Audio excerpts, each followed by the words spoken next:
what you are telling yourself in between sales, when you're at work, in the daytime, and make sure that you are supporting yourself and your awesomenesses and your brilliances, because words will diminish your results, but they can also manifest in physical ailments. How about you start with focusing on what you want, and then you just keep plugging yourself into the outcome and believing a little bit more, changing what you say.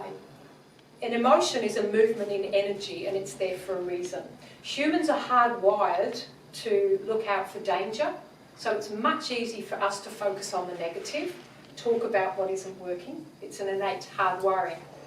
So if we can work on our thoughts and how we feel, then it can make a massive difference. Because if you can practice this, you will take charge of how you feel, which means you will be taking charge of your life and your results. And emotional mastery is life mastery.